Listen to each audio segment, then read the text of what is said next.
Alors, donc là, qu'est-ce qu'on va faire? On va reprendre avec la méthode de projection. Donc l'objectif, c'est d'exploiter la méthode de projection au maximum. Donc là, on va s'attaquer à la vue de face, mais on va se baser à la vue, les composants de la vue de gauche et la vue de dessus. Donc pour ce faire, on va exploiter les projections au maximum. Donc on commence avec la partie, on la projette, ça c'est déjà projeté. À la partie aussi, on la projette. À le trait aussi, on va le projeter. Donc là, on a de la forme. D'accord? Donc après, là, on va exploiter au maximum que des projections. Que des projections. On va projeter encore une fois le trait caché. Ça aussi, l'axe. Le trait interrompu. Après, on va effacer. On va avoir des choses à effacer. Donc après, on va arriver là. On va faire des projections dans les deux sens.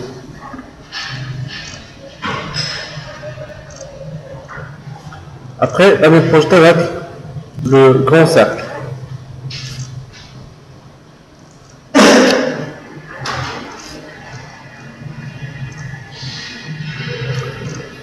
Donc là, vous allez vous demander, est-ce qu'on va avoir besoin de la vie à 45 degrés ou non? Donc là, ça dépend.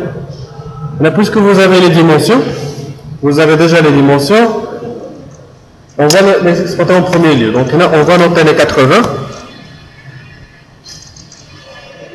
Les 80 et on va noter les 40. Donc à l'axe, c'est au milieu de la pièce, et le 80 pour la limite finale.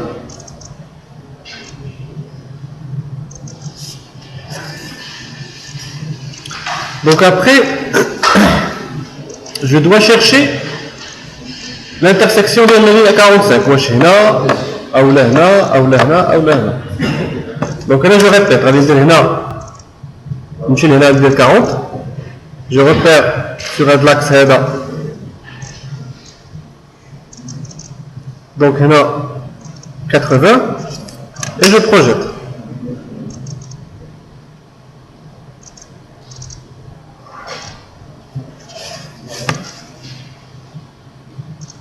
Donc là, c'est une question tout simplement de projection. Donc après, vous allez me dire, finalement, avec le 45. Donc là, tout simplement, je vais chercher le 80 et je vais le relier à 1. Parce que les 80, la 80, donc c'est la moitié de le carré. Donc là, c'est la ligne à 45 degrés. Donc après, qu'est-ce que je vais faire? Je vais lier les parties. Donc là, avant, donc on a les 8 mm, je vais les poser là. Donc 8 mm.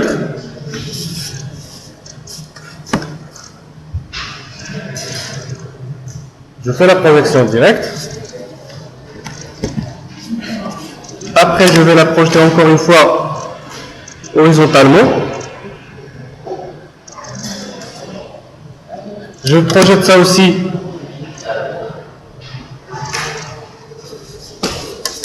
verticalement puis horizontalement. Comme ça. D'accord? Après, je vais avoir un petit problème. Donc au niveau de la zone aide. Donc là, j'ai 26. Donc je mesure les 26 d'IELI. 26. Comme ça. Et 26 de l'autre côté. Pour avoir avec le petit écoulement au milieu. Donc je projette.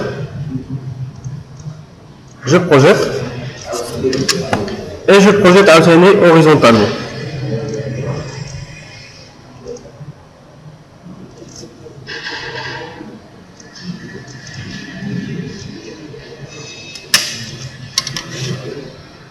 Ce qui manque sur la vue de gauche, c'est le trait caché.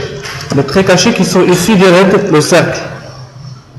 Le cercle que je vais projeter encore une fois, un K, qui va remonter verticalement de cette façon-là.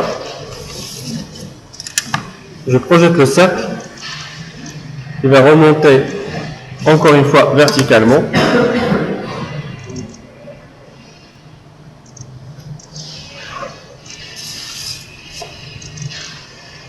Donc ça va me faire l'ensemble des projections que je vais avoir.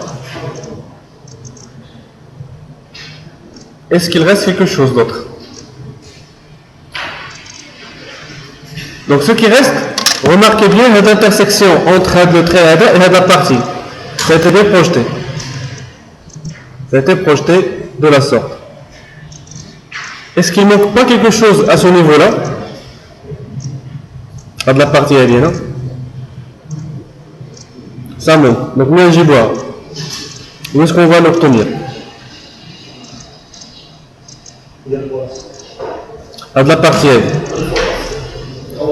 Donc là, il y a la projection des réels qui est obtenue là. Bon, on va mesurer les 20. Donc là, c'est un dépassement de combien? Donc de chaque côté, on a 10 et 10. Donc je vais mesurer les 10 maintenant et je vais mesurer les 10 de l'autre côté. Bien sûr qu'ils vont descendre de la sorte.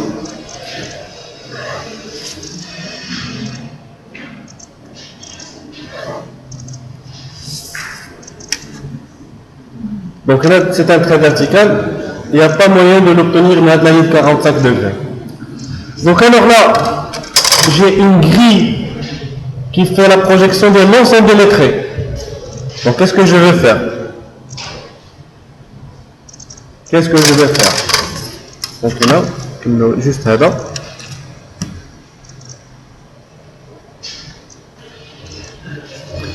Donc là, on va s'attaquer au contour principal. Donc là, je vais utiliser un stylo. Donc pour faire apparaître les traits forts. Donc là, j'ai des lignes de support à des traits fins. Donc sur lesquels je vais passer mes traits forts. Donc le trait, est-ce qu'il sera visible ou non? Donc visible. Et qui va faire 80. D'accord? Ensuite, on va remonter jusqu'à quel niveau? Jusqu'à deux niveaux à donc très fort. Après, puisque c'est symétrique, il va descendre le point là jusqu'à ce point-là. Avec un trait fort. Après, on va voir un autre trait fort. Comme ça. D'accord? Ensuite, on va avoir un trait fort. Et là ou là, là. Le premier ou le deuxième? Le premier, à l'âge. Parce que le deuxième, c'est un trait interrompu qui est lié avec le perçage. Donc, là, ça sera interrompu. Interrompu. D'accord. Donc là, ça sera un axe.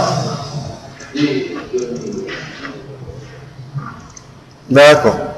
Donc ensuite, à la partie A, ça sera fort. Ensuite, on va avoir un axe. Ensuite, trait interrompu, caché. Trait caché de la sorte. Donc ça va me faire la vue de gauche. Pour revenir à la vue de face, donc on va avoir au niveau de la base un trait fort. D'accord? Ensuite, là, fin de la vue, on va avoir un trait fort jusqu'à l'intersection à l'axe. Comme ça, très fort. Un autre très fort. Ensuite, on va pouvoir voir le petit carré qui va avoir 10 sur 10, très fort, et un autre trait fort, pareil de ce côté-là. Maintenant, le perçage, est-ce qu'il sera visible ou non? Il sera confondu avec les arrêts parce qu'ils ont les mêmes dimensions, elle est 20 sur 20. Donc après, on va avoir cette partie cylindrique de la sorte. Et là, j'essaie de le faire manuellement avec un trait fort.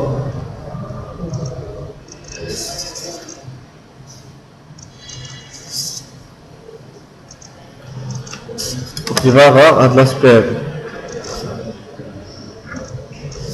Donc après, sur la vue de face, oui, il y a un trait caché. La limite, cette limite-là, elle sera interrompue au niveau de la zone aide. Encore une fois, au niveau de la vue de dessus, donc l'axe, ça sera présent, d'accord? Et là, même le point là, jusqu'à quel point? Où est-ce que je dois m'arrêter? Wesh. Et là, ou là, ou là. Le premier, ça c'est le premier, le deuxième et le troisième. Donc je m'arrête au niveau de le deuxième. Le deuxième. Très fort. Très fort. Donc là pareil. Donc très fort. Ensuite un trait fort. Ensuite, le contour de la croix, de la partie minuscule, c'est la partie minuscule, sous forme de croix. Ensuite, je vais faire le contour de la sorte. Je ferme le contour encore une fois. Et je ferme la partie de la sorte.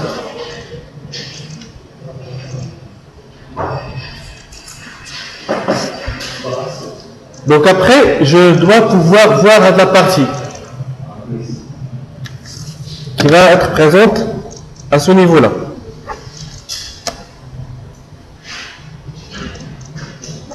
Et qui va contenir avec le petit perçage.